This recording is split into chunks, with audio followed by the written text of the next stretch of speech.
Okay, we're using their spare labor. Exactly. I'm Okay. assuming, that might make an ass out of you. I mean, but I'm pretty sure the Bay Area stats. Well, would what track happens when the you same say, way. I presume? Then you make a... Presume instead of assume? Yeah. Welcome to the Best of Investing. I'm Edward Brown, your host. Here's our format. A bunch of guys sitting around a bar. There's no bar. Having drinks. There's no drinks either. But we're talking business, and you, the audience, are listening in. The Best of Investing is actually a radio show that has been around since August 2010, and it airs every Saturday on Fox News Radio, 9:10 a.m. at 1 p.m.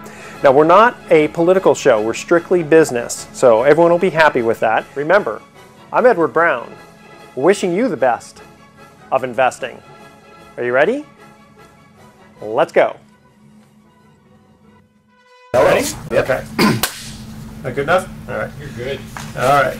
And away we go. Welcome. You're listening to the Best of Investing on News Talk 910. This is the show where we present valuable information about real estate, the financial markets, and other economic business of the day. And for those of you listening for the first time, here's our format. A few guys sitting around a bar having drinks without the drinks, talking business with you, the audience listening in. I'm your host, Edward Brown, and I'm pleased to have as my co-host Mark Hanf of Pacific Private Money, California's fastest growing private lender, and Robert Chip. And today's trivia theme is Billboard #1 hits of 1986 for those of us old-timers out there. We're also on television, Comcast, Channel 26 on Saturdays at noon and Sundays at 6 p.m. Today we have a special guest, David Lee King, who's going to discuss social media on the web and how best to use it for business, using Facebook, Twitter, and other social media tools to create great customer connections. David Lee King, all three names. Welcome to the Best of Investing. Hey, thanks for having me on your show. Great. Hey, David, Mark Hanf here. I love this topic because, and I don't know if you feel the same way, but I just find as a small business owner myself, many of us are challenged in trying to figure out how to best leverage social media sites like Facebook, LinkedIn, and Twitter to our advantage to really promote our business without getting too carried away. Right. No, it is a challenge. I think most people individually get how to use social media, how to connect to your mom or a friend or something like that. But then when you put on your organization's hat, it becomes a different beast altogether, and we're just simply not trained to do that. It's different. As a business owner, what are one of the best ways, to utilize social media like that to promote your business? Yeah, well, I think the best way to use social media as an organization or a business is just to get to know your customers. Just sort of like you do it in your store. We'll use a store or a coffee shop as an example. A really good coffee shop, they know that Frank comes in on Tuesdays at 3 and gets this cup of coffee, right? That's how you use social media, to introduce yourselves to your customers so you get to know them so they're not strangers anymore, and then they're more likely to come back into your store, whether that's your virtual Facebook conversation or your physical building itself, because they'll already have a comfort level with you. So you send them a Facebook tag and say, hey, we haven't seen you for a week, where are you? Right, right. You can do that kind of thing. Yeah, but I think that the main thing to do is to hold conversations and to share your stuff, basically. I always hear things like, don't just promote, but offer something of value to your clients. Can you give us any examples of how a company might do that? Yeah, sure. I've seen a lot of those too. Some of them come up with fancy formulas about, like every 9th time share something else or whatnot. I don't know that you need to do that, but okay, so if you ever talk to sort of a stereotypical insurance agent, even when you're out at the bar or something, they're still talking insurance and they're sort of always selling you stuff. Or multi-level marketing. Anybody ever experienced that? Yeah. We love the multi-level marketing people. Those. Right. You tend to avoid those people, don't you? Sure. Yeah. That's what they mean when they say don't always just share your stuff and try to sell and try to promote, because you come off like that.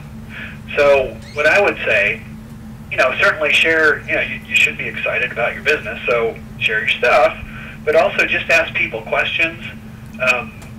Try to engage them in conversations around the industry, depending on what kind of industry you are. If it's a B2B type thing, you can just have conversations about your industry. I think it's a great tool for customer service and support as well. David Lee King. Do I have to call you all three names every time? Okay. Sure. Okay, David Lee King. I think that's the advice I'd give women at a bar if you ever want to have a man not hit on you. Start asking questions. No. Oh. Start telling him, say, yes, I want to invite you to this multi-level marketing meeting. Right. Hey, David, are there some companies out there that are doing a great job leveraging social media that you like, and what are they doing? Yeah, one company that I know of that I've used as an example a lot is Rode Microphones. It's RODE. They're a small microphone company in Australia, of all things. They make microphones for like DSLR cameras and video cameras and other things too. But go to their Twitter account sometime. Check it out. They're doing exactly what I say to do. They're using it just to connect with customers. They're using it to answer questions, etc. So you'll see a range of stuff there from people like me who have some of their microphones saying, I got this out of the box, it's not working, what do I do next? And they'll send you links to some of their, their support documentation and that kind of stuff. Sort of like an Ask Jeeves. Right, exactly, that kind of thing. Does that still exist? They're also doing some active listening in Twitter. And so they'll say, oh, look, David just got a new mic, and they'll thank you. They'll say, hey, thanks for getting that mic. If you have questions, we're here for you. They do that kind of stuff, so it works really, really well. So someone said it's like if you meet someone at a party, you don't start talking business right away. You want to get to know them. It's the same thing. There should be some communications. Just try to befriend them and, like I say, ask questions and get to know them. It's the same thing. And then go in for the kill. Yes. Yeah. Yeah, and that's sort of why I titled my newest book Face to Face, because it really is. You sort of get that if you're actually face to face with somebody talking to them. Just try to throw your brochure at them generally. But online, we tend to do that because a lot of us were trained in the 80s when we were creating brochures and white papers and sales, marketing type things, and that's how we're using the web. It probably started out a little like that, but it's really not that anymore. It's more just an online conversation. Okay, well, David, I've got a question for you. How do you measure results from the various media? There's a few different ways you can do that.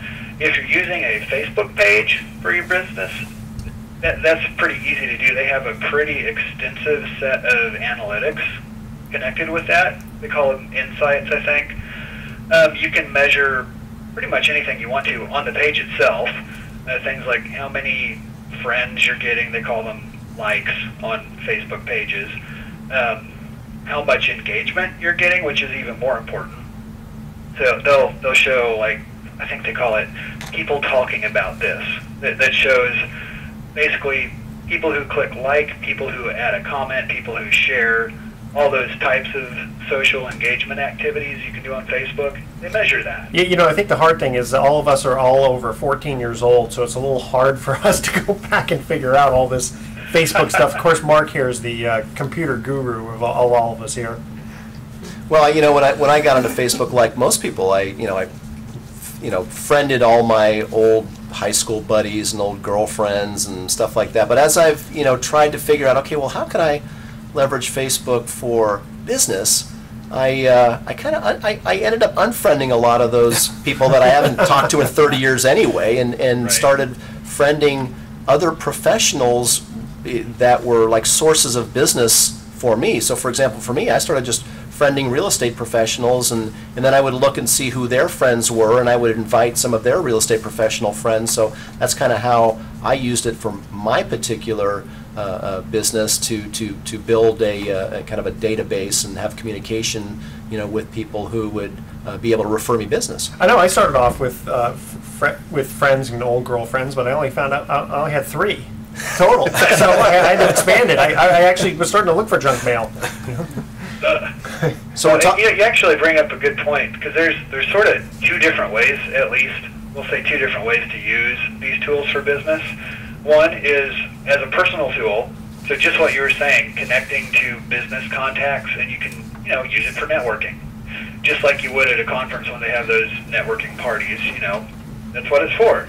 That's exactly what I use Twitter for. I've friended a lot of people in my industry, and when I have a question, I go out there and say, hey, what's a new tool for this? And I get, 25 responses really fast, so it actually helps in my business.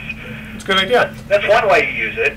And then the other way is having an actual organizational account. So, like your business on Twitter, your business on Facebook. Okay, David Lee King is in the studio with us here. We're going to cut to our first commercial break. He's discussing social media and how to use it for business. And again, our theme is Billboard #1 hits of 1986.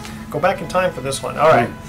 Okay, what group sang the song Invisible Touch?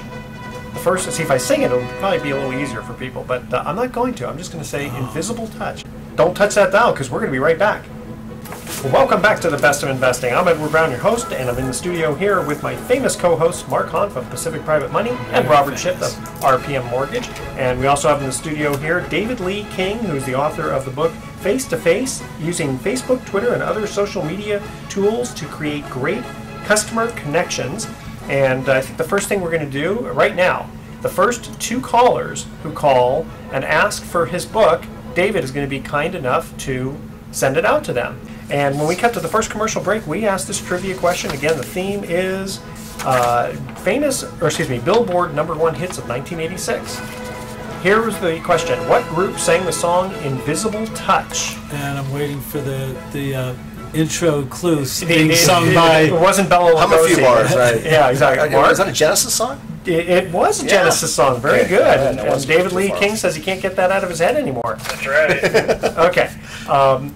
Mark, do you want to come right back with a question? Yeah. David, do you I use my LinkedIn account. Before I had a website, I actually used it kind of almost as my initial web presence when I got into my real estate lending business. And how do you advise people to utilize LinkedIn? Is it for most people? I know they use it as like an online resume, but isn't there so many more ways you can kind of leverage that product professionally? Well, yeah. That online resume thing is sort of how LinkedIn started out. Yeah. But the last few years, they've added more social features like Twitter and Facebook, so they have status updates, that kind of thing. It's really good for more professional level business contacts and sharing what you do that way. So you wouldn't necessarily connect with customers so much there, but other industry leaders, perhaps. It's a good way to do that. And depending on what you do, it can be a really good way to connect with potential clients. For example, if you're a presenter a lot, they have a way to connect your presentations. If you dump them into another social media tool called SlideShare, you can also embed them into LinkedIn and share them out with people pretty easily. They have a deal set up or something like that. Okay. So it can be a really good, more business-oriented tool or professional-level tool too. Okay, David, I've got the question here that was kind of a lead-in one that you had given us, and I'm really curious about it. It says, why should more companies be like Domino's Pizza? Because I know in Mark's business of hard money real estate loans, he can't give out pizza. I'm sure that's not what you meant. Although that's a good idea. It's a good idea, exactly. Close a loan, get a pizza. Okay. Why should more companies be like Domino's Pizza? Sure. Well, a few years ago, if you guys might or might not remember, Domino's got in a bit of trouble. Some PR fiascos, I think, involving some of their lower-level pizza employees and nasty things you can do to pizza. So much so that the CEO had to make his first video and post it to YouTube to apologize to people. That was sort of their first introduction to social media and talking to customers who can talk back. So there's no such thing as bad advertising? Did that work for them? Well, in this case it did, because what that did to them, it was sort of the impetus for them to change their whole company, especially as far as social media is concerned. So they jumped into that big time, and they started actually connecting with their customers and saying, asking important business questions like, hey, do you like how our sauce tastes? And then they redid it from those comments. So it really changed sort of the face of their business over the last few years. now I guess you could do giveaways, and I mean, I thought that's where maybe that was going, was that maybe they were giving away pizzas, or they were doing some kind of contest. Of course, Dave, sure, local Domino's shops, sure, they can do that kind of thing. There's actually a grocery store where I live that in their meat department they had a sign up saying, "Follow us on Twitter and Facebook," which sounds sort of funny. Oh, I followed the meat department on Twitter. But what they were doing, is posting, "Hey, we got the new salmon in. Here's 10% off coupon if you come in today." That kind of thing. Okay, Robert's got a question. So for you. David Lee, we should look to hire employees who may not be as morally upstanding as we want, That's right. Right. and then deal with the consequences. There you go. That could work. So when we talk about social media, most of us think of, Facebook, Twitter, LinkedIn, but that's not the entire social media platform, is it? Or how else can you, leverage this idea, so-called social media, to promote your business? What other things can you do? Okay, sure. Well, the other really big thing is visual, which involves photo and video sharing sites. So obvious, Like YouTube. Like YouTube. In fact, I was going to ask you, how do you get some of these YouTubes to go viral? I mean, I'm not Justin I would say Bieber. don't worry about going viral, actually. Well, honestly. Well, You mean that's sort of like... think about it, if you're a small business and suddenly you have 1 million people knocking down your door, you're not going to survive that. well, that's true. That would be a bad thing. But what YouTube is really, really good for is sharing what you do. So, 30-second video about your new product that just came in. Hey, we're unboxing David's new book. But then how do you okay, so you upload your video, but then how do you promote that to people? Right.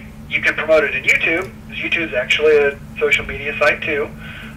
You can embed it in Facebook. You can also actually upload a version of that video to Facebook, which will give it a little extra push to get watched, because Facebook, lo and behold, likes their own videos more than YouTube's. You can link it in Twitter, share it that way. And depending on what Twitter tool you're using to read Twitter, you can even watch the video right there without having to click something and go somewhere else. So you can share it that way. Honestly, that's how a lot of those things are going viral right now, because people are sharing, in email and Twitter and Facebook. Hey, look at this fun video. But that works for businesses too. Hey, look at this really cool thing this company's making. I want that. And then you have friend buy-in, basically.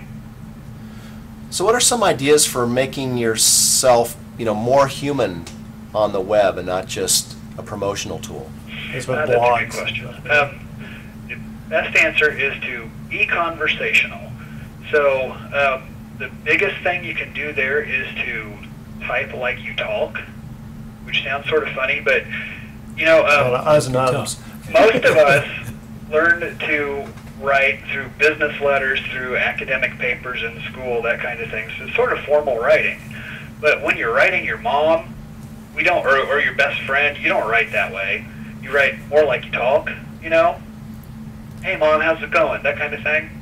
And so what I advise people to do is write out what you want to say, and then read it back out loud. And if that doesn't sound like how you would actually talk to somebody right in front of you, change it so it does.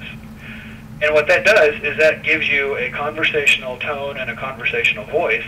And then when people are reading that, they hear that conversation in their heads, and it makes it a lot easier to connect, because it sounds correct. It sounds like a conversation.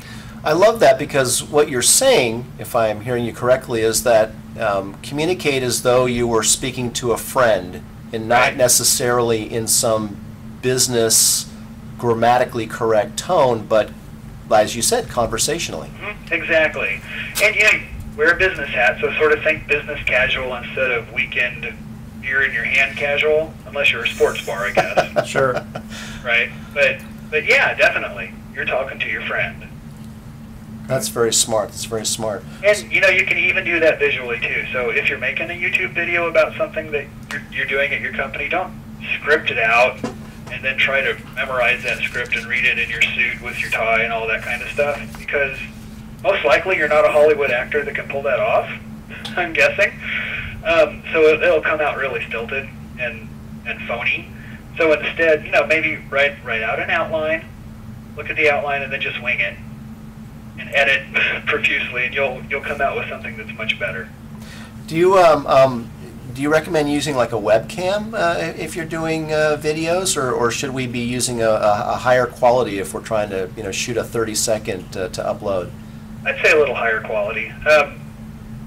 Most point-and-shoot cameras, DSLR cameras, video cameras that you can go get at like Best Buy or something like that right now, shoot really good video that will work with YouTube. The thing to remember is just to have some good lighting. So, either invest in some lights and learn how to use them, or make sure you're like facing the sun while you're doing it instead of facing away, so you're not, dark all of a sudden. Sure. And either, depending on what kind of microphone you have, if it's on board the camera, get closer to the camera, or if you have an external jack and an extra microphone, make sure that's close so you get really good audio quality. Okay. David Lee King, the author of the book Face to Face. Very good. Awesome. Great. David Lee King, thank you so much for joining us in the studio here. Yeah, thanks for inviting me. All right. Bye-bye. Bye. Well, that was good. That was good. Okay, now we're going to cut to our second commercial break. What group sang the song Walk Like an Egyptian? Don't touch that dial. We're going to be right back.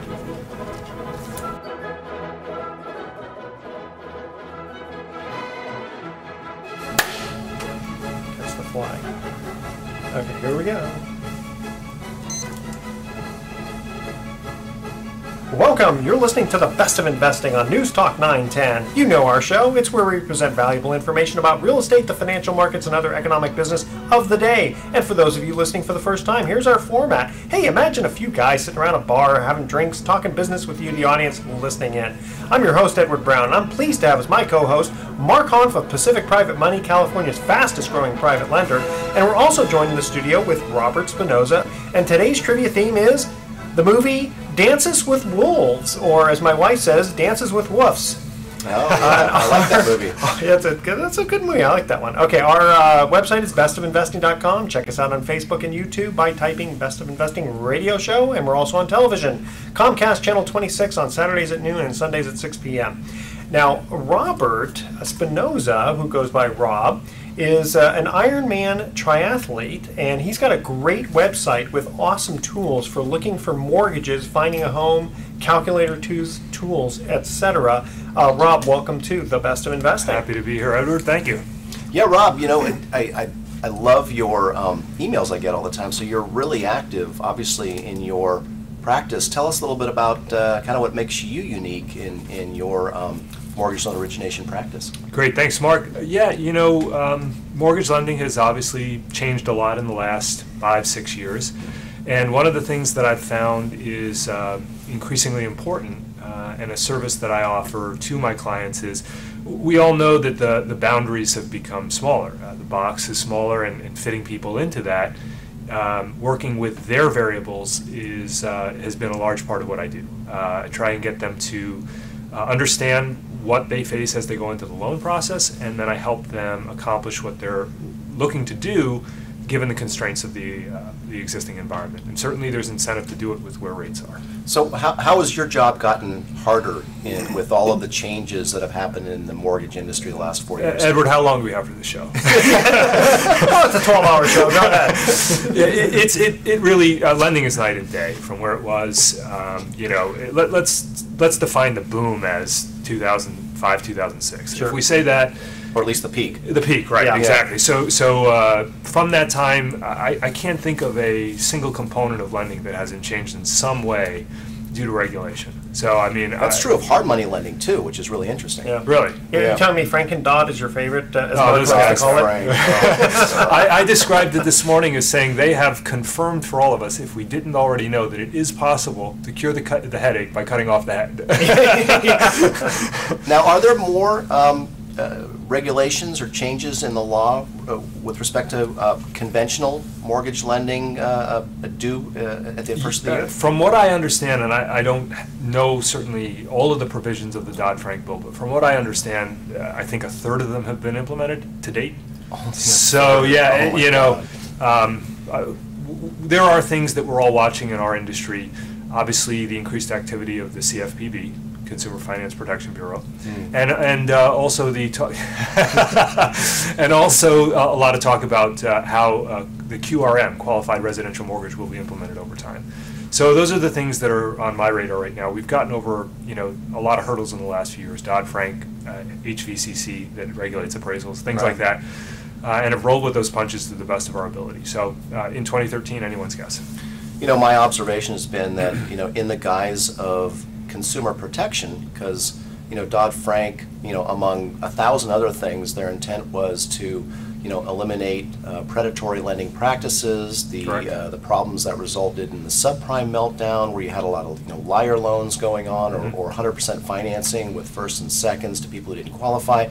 And I understand all that. I think that, something needed to be changed, but the way they went about it, in many ways, to me, it's the result is fewer consumer choices. I would agree with that, and I would also say that in talking with industry folk about Dodd-Frank and Consumer Finance Protection Bureau, one of the things that comes up is, let's all not forget that there's nothing in that mandate that says they're trying to make things less expensive for the consumer.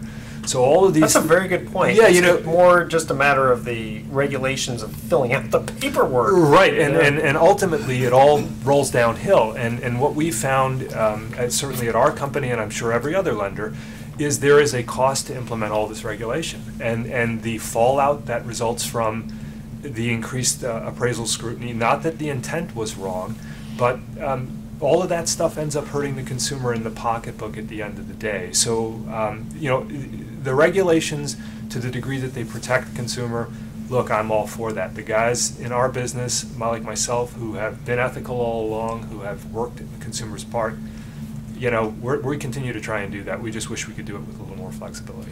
Yeah, I know in my industry, in hard money loan origination, we've just been massively impacted by the new Dodd-Frank laws, to the extent that we really can't make consumer loans anymore. And what I mean by that, when I say consumer loans, I can't make consumer home loans. And I certainly can't do consumer refis. If someone comes to me and they've got equity in their home and they want a second and their bank told them no, I pretty much can't do that loan, thanks to all the new anti-predatory lending laws. And it's just, how is that good for the consumer when you take away that option? You're basically saying to the consumer, you're too stupid to make a decision about how much money you'll pay for money, and oftentimes it's an emergency. And I can't tell you how many calls I get from people, and I want to be able to help them, and I can't. Call your congressman. In the early 90s with the S&L crisis, they made it so that it was difficult for the banks and S&Ls. They kept just turning down everything, but the hard money lenders, it was a field day for them. But now with the Dodd-Frank bill, they're now hitting the hard money lenders too, because otherwise you'd be shooting fish in a barrel, with the guys at the mortgage companies not being able to fund the loan. Well, and again, I'm not saying that they didn't have good intent, because what they're saying is that it's not right that you charge what you charge, and there's a point where that doesn't make sense, because if I can't charge certain points and fees, I can't motivate my private lenders to make that loan. So if they say to me, well, you can only make a loan that's so many percentage points above this index, and if that index is such that calculation comes out that I can't make a loan higher than 7%, well, I don't have a whole lot of lenders that except that they're going to force your investors to invest. Right, that's just it. So I'm sorry, you have to invest in this. Well, here's another interesting angle on that. Somebody brought this up this week to me, and as you guys probably know, FHA has, over the course of the last few years, continued to increase not only their upfront mortgage insurance premium, but also their ongoing, the MIP, which the borrower pays monthly. And they intend to do this again in 2013.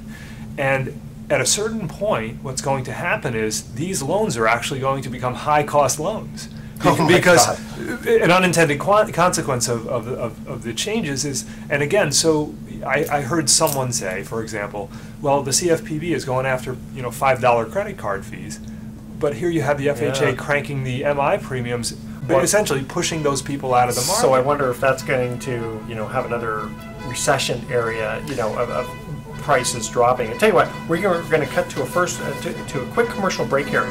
But before we do, over 60% of us do this when Christmas shopping. What is it? Anyone? I don't know. Use their smartphone to compare prices. Oh. Okay, here is the Great job. first commercial Yeah, break, and again, the theme is the movie Dances with Wolves, or Dances with Wolves. Okay, that's for those speech impediment people. Okay, here it is. What is the Lakota? Remember that was the Indian tribe. What was the Lakota Indian word for buffalo? To answer this question, what is the Lakota Indian word for buffalo? And we'll be right back. Welcome back to The Best of Investing. I'm Edward Brown, your host, along with my co-host Mark Hahn of Pacific Private Money and Robert Spinosa of RPM Mortgage. When we cut to the first commercial break, we asked this trivia question. What is the Lakota Indian word for buffalo? Again, the theme is Dances with Wolves. And Rob, you were busting at the seams all commercial break. Tell us the answer. Tatanka. Tatanka with the Tatanka. that's right. Very good. You got even Yeah, you got to do the fingers on the fingers on the ears. Yeah, Very good good. Okay, Mark, tell us. You were starting to get into some interesting things at the break time that the audience didn't hear. Let them hear Well, it you now. know, it's we're toward the end of the year here, and it's been a really interesting year in real estate. In fact, I don't recall anybody predicting what we've experienced, and it just goes to show you how I think everyone's crystal ball is a little bit hazy in when it comes to the real estate, and a lot of it has to do with because we've had a lot of government intervention. I think if left to market forces, I think we would have seen by now the second wave of shadow Right. inventory that everybody was talking about, and you don't hear much talk about that anymore. But I will tell you, there's still a tremendous amount of uncertainty out there, and I've got two examples just from the last 24 hours. Last night I went and spoke at a real estate investor group here in the Bay Area, and afterward I met a guy that he's one of the larger owners of rental property in Oakland, over 1,000 units in fact, so I think he's one of the largest.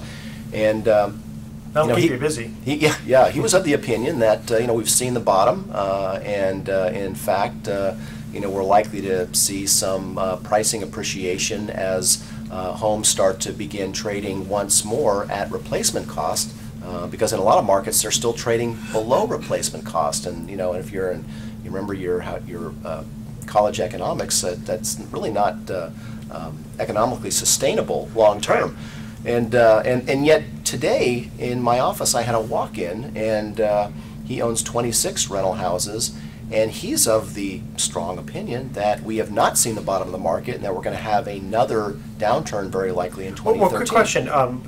Is maybe the first guy just talking about Oakland, since he owns so much in Oakland? good point. Or, No, I don't think so. no? I think Talking about just generally, like no, the same I think thing in general, I think there's a lot of different opinions about where the real estate market's going, and of course I think that goes back. I mean, even when the markets were going up 20% a year for several years in a row, every time that would happen again, a lot of people were saying, well, this is not sustainable. That's got, Right.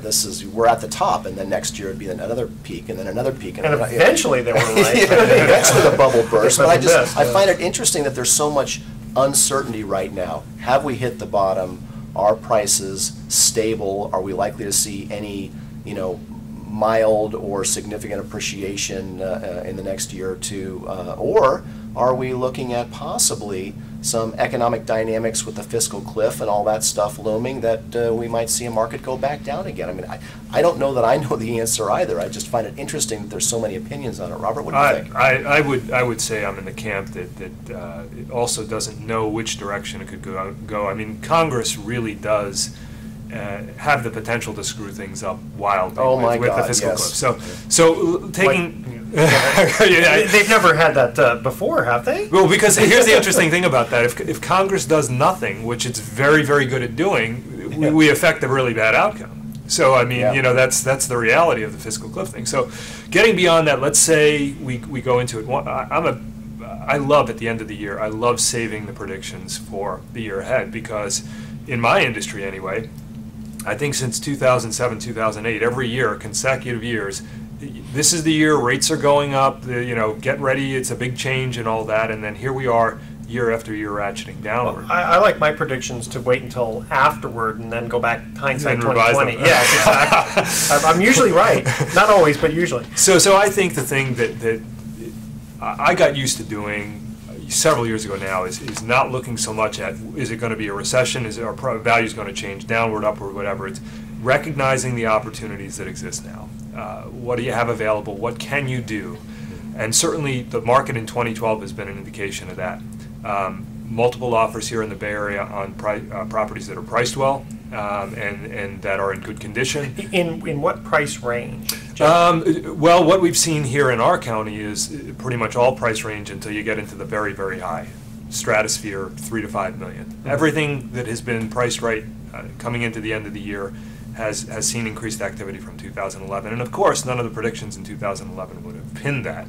They all thought, okay, you know, this misery could go on forever. Yeah. So the market has turned around a bit, and I think that that's just another reminder that none of us really know where it's going to go, but being prepared to deal with it in either way, and also recognizing the opportunities available today. Big part of it. I'm kind of thinking that, like, from a rental property standpoint, you know, you still have some people who have cash. Yeah, absolutely. Everything's based on alternatives, and if you can only put your money in the bank at, you know, 0.00001%, and here you can also get cheap bank loans if you can qualify.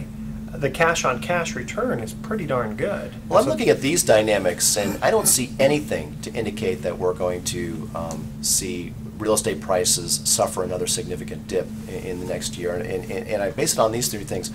We've got incredible demand right now for real estate, and I've talked to several people who have been buying at the courthouse steps, basically buying at auction, and most seasoned auction buyers have stopped buying at auction because you can't get good deals at auction anymore. Right. The prices are being bid up. You're probably by inexperienced people. Of course. Well, so the real estate investment community has decided at large, those who were waiting it out the last couple of years, they've all come back in this year. And what happened in 12 that I don't think we saw at the beginning of the year was that inventory would be as tight as it's become, and that prices would begin to increase as a result of a lack of inventory. And I don't see that lack of inventory changing. I don't see the banks all of a sudden opening up the floodgates and letting out more foreclosure property, nor do I see prices going up significantly where people trapped in their underwater homes can all of a sudden sell them. And I don't see a significant decrease in demand, because even if we do enter into a recession and unemployment does shoot up, that still leaves those who, the very large real estate investment community out there who are, we're salivating to buy homes right now. Well, also it seems like the banks are more willing to work with the borrowers and restructure the loans. Mm-hmm. So that's going to create a whole different scenario. There's not going to be as many foreclosures. Well, let's also not forget that every time you get even a small tick up in equity, it opens some doors for people that had them closed before. So I saw that a lot in 2012. And the other thing I wanted to add, Mark, on what you were saying is that, there's that saying out there that once a cat sits on a hot stove, it will never sit on another stove again, whether it's hot or cold. That's right. And so what I think a lot of people saw in 2008, 9, even 10, they saw what they believe is the bottom of the market. They're a little more hardened now to that whole thing, and I think they can properly say, okay, this house is going to be worth this come hell or high water. You know what I mean? And they're more confident about where the bottom of the market might be. In other words, they've looked over that cliff, they've seen it.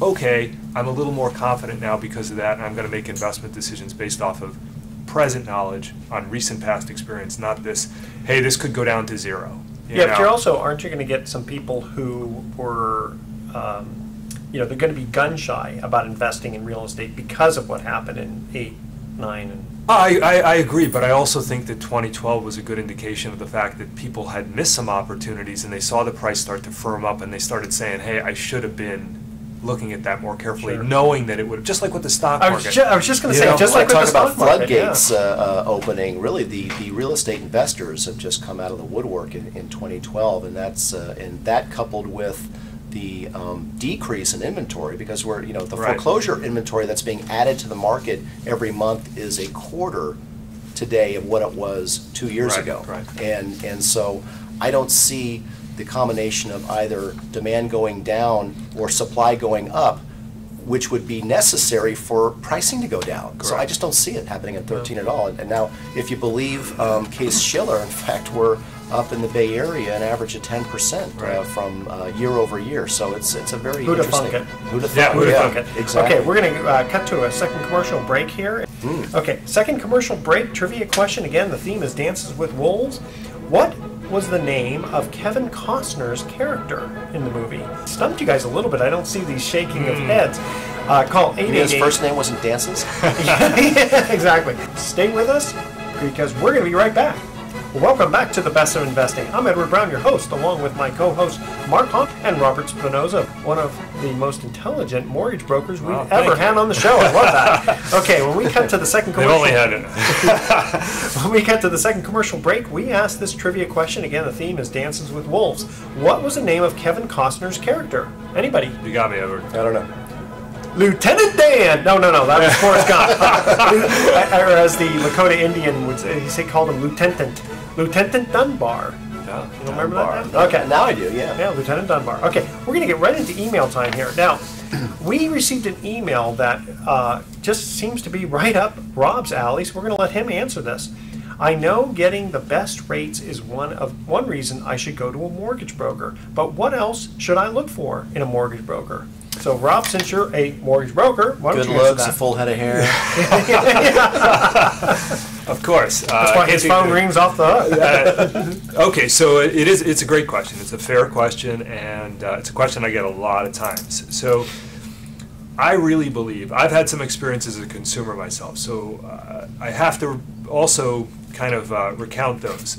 I've worked with callcentermortgage.com. You know what I mean? You call up, you're never dealing with the same person when you call. You're always dealing with a different person for a different component of the transaction, that kind of stuff. To me, that's extremely frustrating. So as a consumer, what I think is very valuable is you have to look at yourself and say, you got to look in the mirror. What kind of a consumer am I? Do I need a lot of hand-holding? Am I going to have a lot of questions about this? Am I reluctant to go into this process? And then you need to match up your expectations with a professional that is addressing them correctly. So if you have a lot of questions, you're new at the process, you need to require a lot of explanation, that kind of stuff. You want someone who's going to be pretty careful and methodical and slow and explain and take you through the various levels of answering your questions and concerns. Some other people I'll deal with, other clients, are very financially savvy. They don't have a lot of time. Hey, Rob, take this, get it done, make it a smooth transaction, get me a great rate, great cost, and get it done. Why do you think RPM has been so successful in this market when there's been such a consolidation and a lot of companies have gone out of business? I think we've really hit a sweet spot of what's out there right now. If you go to, there are three channels for residential lending as I see them. There is the retail channel where you go into a bank and you borrow that bank's money. Let's call it any large bank, Chase, Wells Fargo, Bank of America, whoever it might be. Then there's the traditional broker, who is not lending his money. He is simply grabbing your information, packaging it, putting together your application, and sending it out to a financial institution to approve and fund. And then there's the third, which is a correspondent lender, and that's what RPM is. It's sort of the best of both worlds. We have the ability to lend other institutions money with our authority. So we retain control of the file, we have authority. I wish I could do that. Lend Yeah, someone else's money out. But Edward, here's the deal. Here's the deal. We need to deliver those institutions a file that is accurate and If it's got to fit within their guidelines. it's got to fit within their guidelines, and it has to undergo all of the scrutiny it's going to get on the secondary market. Mark, you're shaking your head. I know you know that. Yeah. Because Fannie Mae, Freddie Mac, they're always at the risk of forcing the lender to buy that loan back. And Well, I like what you said about when you call these other companies, you keep getting a different person each time. Right. Because I asked the guy one time, I said, you're making me a little nervous here. What college did you go to? And he says, what's the matter with you? But you didn't go there, right? I didn't go there, Okay. but I did grow up in New York. The other thing I would say is that I'm a big stickler for accountability. Whenever I work with anyone, whether if I'm buying a car or whatever, I don't want to deal with a guy that's got to go ask other people to get the answer I need. I want to work with somebody who's going to tell me that answer and be able to That's stand good. Yeah, by get it. the decision maker. Right, you want the decision maker, Yeah. and I think that's something that when you're dealing with a broker or a banker, whatever it might be, that's another thing to look for. Are you So- really dealing with the guy that can make the call? Well, okay, so when someone calls you and says, I want to talk to Robert Spinosa, now, what authority do you specifically have on behalf of RPM Mortgage? So I have what I don't do is underwrite the loan. So Okay. none of us in the sales position would do that. So And what does that mean then? What that means is that there is a person who is going to look at all of the income, asset, and credit documentation and render a final decision on that loan. That's never handled by the salesperson, not in No, the but instance you know the general guidelines. Oh, I know all the guidelines. Yeah. So if they're dealing with me, I'm not setting them up to fail. So Exactly. basically, they're going to work with me, and I'm going to give them a pre-approval decision. Yeah, because you're not. It's not like someone's writing you a check ahead Right, of time. I mean, right. so you have no incentive to lead them down a path and waste their Absolutely time. not. Yeah, and so that's the other thing. But there are processes out there that I'm aware of where you're not able to get that clarity up front, and I think for a consumer that's very disconcerting. I would not want that myself. But if you're working with a broker, you have the ability to make a choice for one of the biggest ticket items you're going to buy. To me, you're going if you're going to focus a lot of energy on rate, you ought to be focusing an equal, if not greater, amount of energy on who, because I think it's the person, like in a lot of other professions, that's going to determine the outcome. Well, Robert, you've been giving us a lot of good information My pleasure. for the listening audience. Mark, an email we received for you said, Mark, I found someone who wants to borrow money from me, meaning that person, and is willing to pay 12%. Do I need someone like you to handle this, or can I do it myself? Well, you know what the listener is talking about is basically private lending between two parties where, somebody with money agrees to make a loan to somebody else and presumably secured by real estate. At least that's the only loans that we do at Pacific. Yeah, I think Private that was the Lending. implication. Yeah, is that we make hard money real estate loans using private individual capital. So, that used to be more common than it is today. And see, the problem you run afoul of, number one, is California and most states have usury laws. And so in California, in most states it's 10%. In California it's actually less than that. It's an index above cost of funds. Actually, I don't when have did the they change specific- that? I don't know when they changed it. Because I remember it was 10% for like But 50 it's, years. it's close to 10% right now. I think it's a Okay. little bit less. But in any event, you run afoul of usury unless that loan is brokered by a licensed California real estate broker. And what's the penalty? Well, the penalty is you lose the interest, and so any payments that were made get deducted from the principal. So can you imagine making a 5-year loan to somebody and then it turns out you have to give back 60%? And that's the biggest problem, but it's not the only one. Now with these new lender laws that have been passed over the last several years, there's more and more requirements and greater requirements for disclosure. And so if you're a private individual and you're loaning your money to somebody and everything is great when you're making the loan and the person really needs the money and they're really appreciative and you do the transaction, but if anything goes wrong or goes afoul and there's a problem collecting, all that person has to do is show it to, an attorney, and that attorney can begin to have a field day with the lender, against the lender, and have a case against the lender because, well, did you disclose the terms of the loan? Well, no. The We just APR? went to the title When company. did you disclose them? Yeah, after the fact. So we have a lot of software and a lot of paperwork. I'll tell you, a hard money loan 10 years ago was a few pieces of paper. Today, it's 80 to 100 pieces of paper. It's not that dissimilar to a bank loan. Doesn't sound it. It's still easier to get than a bank loan. I can say yes a lot faster and I can fund the loan a lot faster, Right. but the documentation and disclosure process and the required disclosures to be made not only to the borrower but to the lender as well are unbelievable. The paper now is just, we're killing trees. Well, actually we're not killing that many trees because everything's in a PDF form. Yeah, that's true. So when I lent my daughter some money to go out for $100 to go shopping, I got to be really careful of the disclosures I give her. The interest rate I charge her is a killer. So what you do is if you want to participate as a lender, and again, it's really the onus is on the lender here. So I'm going to talk about if you're thinking of loaning somebody money privately. Just give it to them instead. Regardless of the rate you choose, you're not really protecting yourself by saying, well, I'll just charge 8% and everything will be cool. I'm not guilty of usury. It's secured by real estate. But still, my recommendation is use the services of a broker. Most of us in this business, have a documentation services part of our business. I know we do at Pacific. There's a lot of companies, a lot of loan servicing companies in California and in the Bay Area that can do the same. All right, we're going to cut to our third commercial break. Here's the trivia question. Again, the theme is the movie Dances with Wolves. What is the Indian name of the woman that Lieutenant Dunbar falls in love with and marries? And when we come back, we're going to talk a little bit about a Yelp lawsuit that was filed. Help, Yelp, Yelp, help, Yelp. Okay, we're going to be right back. Welcome back to the Best of Investing. I'm Edward Brown, your host, along with Mark Hanf of Pacific Private Money and Robert Spinosa of RPM Mortgage.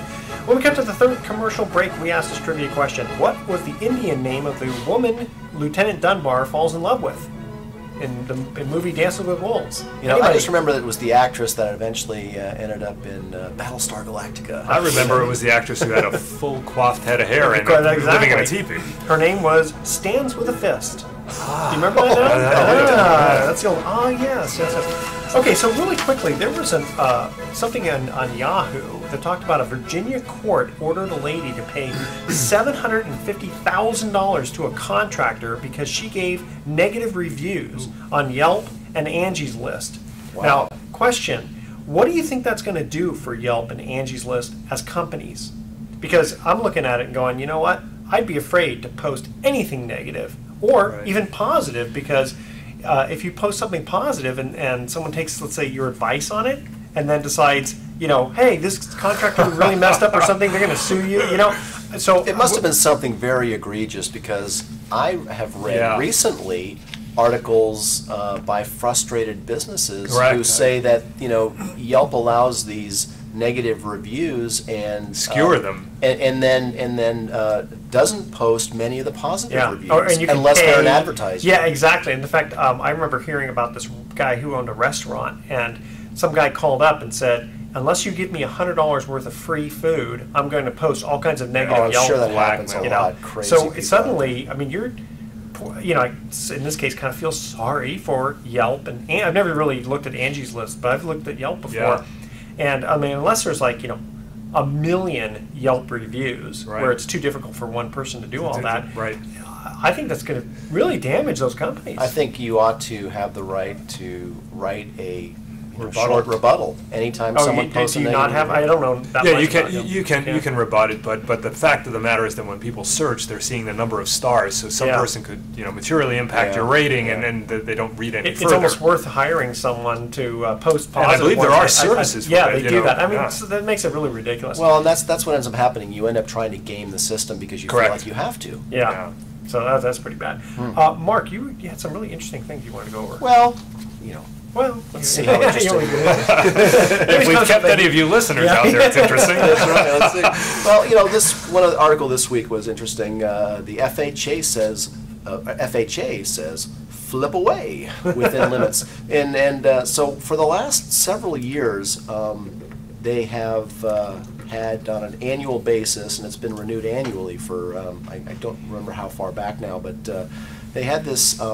They used to have this anti-flipping rule for real estate investors, and basically what it amounted to is if I went out and bought a home with the intent to flip it, the buyer of that home, if they were using FHA financing, could not buy that house unless at least 90 days had gone by. Correct. And so there's been this waiver that's been in effect, and it was just renewed again, and I think that's a good thing for real estate investors who are out there buying distressed homes and making it like new or compatible again. And but I will say, when I read this article and saw, they reinstated that again for another year.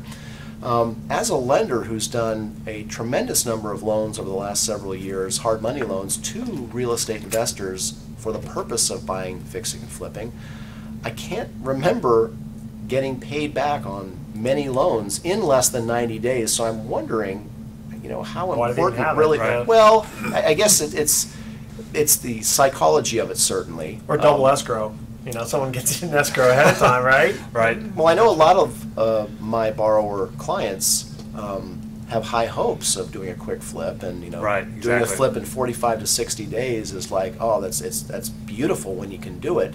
And again, I'm not talking about flipping where what used to be flipping in 02, 03, 04, 05, where you just simply buy it and then put it back on the Put it back market on and the make a market, right. profit. I mean, there's no more of that anymore. I mean, Right. really, it's really difficult, if not impossible, to do in today's market. We don't have the appreciation. It's hard to Right. to find a steal unless, you can, but it's just much more difficult. So we're talking about buying and then substantially improving the property Right. and making it turnkey for a entry-level home buyer, or any home buyer for Right. that matter, to come in and buy it. But I think the psychology of it, certainly for the marketplace and for real estate investors, anything that adds to the psyche of a real estate investor to be involved in the market, I think is a good thing, because quite frankly, in my opinion, it was real estate investors that finally saved the day for the real estate market and helped us actually absolutely. stabilize. Saved the day, cleared the way too. Cleared the way, yeah, exactly. right. Yeah. Absolutely. Well, Robert, thank you so much for Thank you, joining Robert. us, and it'll be My great pleasure. to have you probably about once a month Oh, we'd on love our to. show. You have a Yeah. lot of great information for us. Robert Spinosa Thanks so of much. RPM Mortgage, Yep. and we're going to cut to our thoughts for the day here. A Japanese superstition says that if you lay down after a meal, you'll turn into a cow. And you know what? I believe it, because I've often felt like that sometimes after a big meal. And I like this one. You gotta love the sign in a Budapest zoo. Please do not, I'm going to try to do that. Please do not feed the animals. If you have any suitable food, give it to the guard on duty. Now, soon you realize that they're going to have another sign that says, please don't feed the guards. Right? Okay, tune in next week to the Best of Investing. We're going to be giving away 9 more free vacations for answering trivia questions. And next week's guest is planned to be Karen Simpkins-Hankins, who's going to discuss turning the tables on your local bank. Now, we were supposed to have Ronnie Moore, but she had an emergency family issue, so she'll be on in a couple of weeks, where she's going to talk about what never to say to a contractor or a salesman. Don't put it on Yelp. Don't put it on yet. Exactly. Yeah, that definitely won't look good. All right. Audience, thanks for listening. On behalf of our team, I'm Edward Brown, wishing you the best of investing. So long.